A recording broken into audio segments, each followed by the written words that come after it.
दोस्तों कल्पना कीजिए, एक आदमी जिसने पूरी दुनिया को यह सिखाया है कि गोल्ड इज रियल मनी।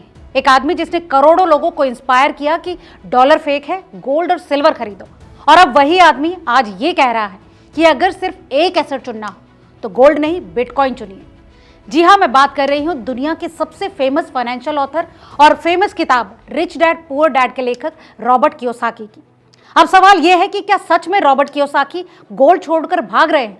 क्या गोल्ड क्रैश होने वाला है? और क्या वाकई गोल्ड 1 लाख के नीचे गिर सकता है, या ये सिर्फ एक बड़ा फाइनेंशियल सिग्नल है जो कि दुनिया अभी समझ नहीं पा रही? दोस्तों आज की इस रिपोर्ट में हम आपको बताएंगे पूरा सच, फैक्ट्स के साथ, लॉजिक्स के साथ और पूरी रियलिटी के साथ।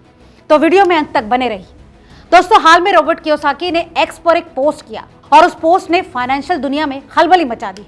अपनी इस पोस्ट में उन्होंने लिखा, पीपल आस्क मी गोल्ड और बिटकॉइन, और मैं कहता हूं both are good, but if I had to choose only one I would choose bitcoin. अब सोचिए, ये वही आदमी है जो पिछले 20 सालों से कह रहा था कि gold is real money, silver is real money, और अब बिटकॉइन। और वो क्यों? इसके लिए उन्होंने एक बेहद सिंपल लेकिन पावरफुल रीजन दिया है, और वो है स्कैरसिटी। रॉबर्ट कियोसाकी कहते हैं कि गोल्ड वैल्यूएबल है लेकिन थियोरेटिकली इनफाइनाइट हो सकता है। मतलब जैसे जैसे गोल्ड की प्राइस बढ़ेगी, माइनिंग कंपनीज और ज्यादा माइनिंग करेंगी और ज्यादा सप्लाई आएगी, तो सप्लाई बढ़ने से प्राइस ग्रोथ स्लो हो सकता है। लेकिन बिटकॉइन की सप्लाई डिजाइन से फिक्स्ड है, सिर्फ 21 बिलियन, न ज्यादा न कम। न फ्यूचर में माइनिंग बढ़ सकती है और ना ही सप्लाई बढ़ सकती है। और इसका मतलब क्या है? स्कैरसिटी परमानेंट है। और इतिहास बताता है कि जिस चीज की सप्लाई लिमिटेड होती है उसकी वैल्यू लॉन्ग टर्म में बढ़ती है। तो क्या कियोसाकी ने गोल्ड छोड़ दिया है? यहां सबसे बड़ा कंफ्यूजन है। दोस्तों हकीकत यह है कि रॉबर्ट कियोसाकी ने गोल्ड बेचा नहीं है, वो आज भी गोल्ड होल्ड करते हैं और आज भी गोल्ड माइनिंग बिजनेस में पूरी तरह से इन्वॉल्व है। कियोसाकी खुद कहते हैं कि आई लव गोल्ड, लेकिन अगर कंपैरिजन हो तो वो बिटकॉइन को ज्यादा पावरफुल एसेट मानते हैं। और इसकी वजह है फिक्स्ड सप्लाई। वो गोल्ड के खिलाफ नहीं है लेकिन बिटकॉइन के फेवर में है। ये डिफरेंस समझना बेहद जरूरी है। दोस्तों आज भारत में सोने के दाम लगभग 15,800 से 15,900 पर ग्राम के आसपास हैं। मतलब 1,58,000 से 1,59,000 रुपए प्रति 10 ग्राम, जो कि अब तक के इतिहास के हाईएस्ट स्तर के आसपास है। अब सवाल यह है कि क्या यहां से गोल्ड क्रैश करेगा? दोस्तों क्या सोना 1 लाख के नीचे गिर सकता है? तो इसका जवाब है टेक्निकली हाँ, पॉसिबल है। लेकिन कब? सिर्फ तब जब गोल्ड रिसेशन आए, अगर डॉलर बहुत स्ट्रांग हो जाए, इंटरेस्ट रेट्स बहुत ज्यादा बढ़ जाए या फिर पैनिक सेलिंग हो। लेकिन लॉन्ग टर्म में गोल्ड हमेशा बढ़ा है। इसे एक उदाहरण से समझिए। साल 2000 में सोना 4,400 प्रति 10 ग्राम पर, साल 2010 में 18,500 रुपए, फिर 2020 में 50,000 रुपए पर 10 ग्राम और 2026 में 1,58,000।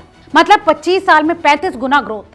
क्रैश टेम्परेरी हो सकता है लेकिन ट्रेंड अपवर्ड रहा है। दोस्तों रॉबर्ट कियोसाकी की सोने को लेकर घबराहट यूं ही नहीं है। उनका मानना है कि गोल्ड फ्यूचर में $27,000 पर आउंस तक जा सकता है, वहीं चांदी $200 तक जा सकती है। और बिटकॉइन, उनका मानना है कि बिटकॉइन सबसे पावरफुल वेल्थ एसेट बन सकता है। और ऐसा क्यों? क्योंकि no central, no control, limited supply, global acceptance, digital portability. दरअसल रॉबर्ट कियोसाकी का मैसेज बेहद सीधा है, फेक मनी से बचो, रियल एसेट होल्ड करो। और रियल एसेट्स क्या है? गोल्ड, सिल्वर और बिटकॉइन। दरअसल लेखक गोल्ड के खिलाफ नहीं है, बस डाइवर्सिफिकेशन के फेवर में है। लेकिन अगर फ्यूचर डिजिटल है तो बिटकॉइन एडवांटेज में है। तो दोस्तों हकीकत यह है कि रॉबर्ट कियोसाकी सोने से भाग नहीं रहे, बल्कि वो फ्यूचर समझ चुके हैं। गोल्ड सेफ एसेट जरूर है, लेकिन बिटकॉइन स्कार्स एसेट है, यानी कि जल्द खत्म हो सकता है।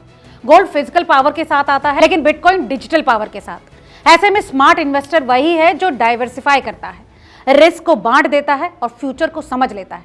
और सबसे खास बात, इमोशंस नहीं लॉजिक से इन्वेस्ट करता है। इस बारे में आपको क्या लगता है? और हाँ, अगर आपको दोनों में से सिर्फ एक एसेट चुनना हो तो गोल्ड और बिटकॉइन में से आप किसे चुनेंगे? आज की इस रिपोर्ट में फिलहाल इतना ही। ऐसे ही फैक्ट बेस्ड स्टोरीज के लिए रिपोर्टर जी चैनल को अगर अभी तक आपने सब्सक्राइब नहीं किया है तो तुरंत फॉलो और सब्सक्राइब कर लें, क्योंकि यहीं आपको मिलती है आपके पैसे से जुड़ी सारी जरूरी जानकारियां। याद दिला दें कि खबर महज जानकारी के लिए है, निवेश की सलाह नहीं है। किसी भी निवेश से पहले अपने फाइनेंशियल एडवाइजर से सलाह जरूर ले लें।